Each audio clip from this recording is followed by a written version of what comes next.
एक समय की बात है, दो सेठ और सेठानी जी यानी कि पैसे वाले दो व्यक्ति थे। उसमें से वह सेठानी थी, वह तो बहुत ही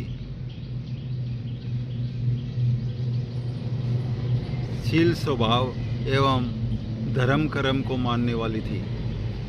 लेकिन सेठ जी था, वो बहुत ही कंजूस स्वभाव का और चिड़चिड़े व्यक्ति था। क्या हुआ, एक बार एक ब्राह्मण ने उनको कुछ पतड़ा देखा और बताया कि आपको तो गोदान करना पड़ेगा। वो बोला कि मैं तो मिट्टी की बनी हुई गौ का दान कर सकता हूँ। लेकिन वह सेठानी तो बहुत ही शील स्वभाव की थी और धर्म कर्म को मानने वाली थी। उसने कहा, वो ब्राह्मण आया और बोला कि आपका पतिदेव तो मिट्टी की गोदान करने के लिए बोल रहा है। उसने कहा कि हाँ भाई, तुम ऐसे बोल देना। उस ब्राह्मण को वह सेठानी बोली कि हाँ, तुम मिट्टी की ही गोदान कर देना, मिट्टी की बनी हुई। लेकिन सेठानी ने क्या किया, एक सोने की गाय बनवाई और सोने की गाय के ऊपर मिट्टी का लेप चढ़ा दिया। तो मिट्टी का बनिया था, वो सेठ था, वो तो सोचा कि यह तो मिट्टी की गाय है। उसने मिट्टी की गाय समझकर उस ब्राह्मण को गौ का दान कर दिया। लेकिन गौ का दान तो या तो दान लेने वाला जानता है या दान जिसने दिया वो जानता है। तीसरे को तो इसके बारे में कुछ पता ही नहीं। क्या हुआ, समय बीतने के पश्चात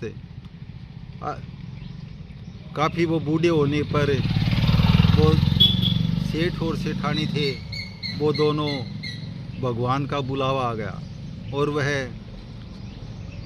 शरीर से को त्याग दिया और दोनों शरीर से मुक्त हो गए। तब क्या हुआ, धर्मराज जी ने उससे पूछा कि आपने कोई दान किया है कि? तो फिर वो क्या हुआ, वह सेठानी थी, वो बोली कि मैं तो सोने की गाय को दान किया था। और वो जो बनिया था वो सेठ जी था, उसने कहा कि मैं तो मिट्टी की गाय का दान किया था। तो वो जो जिस गाय का उसने दान किया था ब्राह्मण देवता को, वो ही गाय उनको दे दी। क्या हुआ, मरने के बाद में हर जीव को यानी कि हर प्राणी को वो वैतरणी नदी पार करनी होती है। तो भगवान का जो दूत था, उसने वो गाय मिट्टी की और वो सोने की गाय के मिट्टी का लेप चढ़ा हुआ था, वो उसको दे दिया। बोला है कि आप इसकी पूंछ पकड़ के दोनों इस वैतरणी नदी को पार कर जाओ, आगे तुम वैकुंठ धाम में पहुंच जाओगे। फिर क्या हुआ कि दोनों ने ही, पति और पत्नी दोनों ने, सेठ सेठानी जी ने दोनों गाय की पूंछ पकड़ ली और वैतरणी नदी को पार करने लगे। क्या हुआ, रास्ते में वो दोनों आपस में, सेठ था सेठानी के ऊपर क्रोध भाव करने लगा और वह बोला कि ये तो मैंने तो मिट्टी की गाय थी, तो वो मिट्टी तो क्या, नदी के अंदर वो गाय पार कर रही थी नदी को, तो वो मिट्टी तो धुल गई और वो तो सोने की गाय रह गई। सेठ जी को पता चल गया कि हाँ, इसने ये चालाकी की है।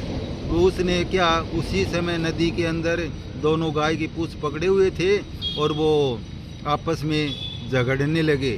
तो क्या हुआ, झगड़ने की वजह से वो मिट्टी उतरने के बाद में वो सोने की गाय बची थी और झगड़ने लगे। और फिर वो क्या है, सेठ जी तो रास्ते में ही डूब गया, नदी पार नहीं कर सका और वो सेठानी थी वो वैकुंठ धाम में पहुंच गई। इसलिए दान को करते वक्त मन में कोई भी क्रोध भाव नहीं लाए। दान करने का तभी फल मिलता है तब उस दान किए हुए को आप भूल जाओ, यानी कि दिमाग से ही निकाल दो, फिर ही वह दान किया हुआ आपको पूर्ण फल देगा।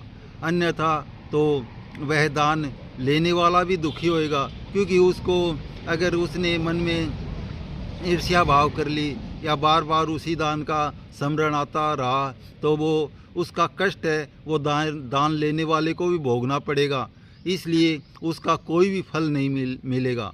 इसलिए दान करते वक्त यह बात सावधानी रहे कि दान देने के पश्चात उस दान को स्वयं दिमाग से निकाल दे और भूल जाए और जीवा पर भी उसकी बात नहीं आए। जय श्री राम, जय हनुमान।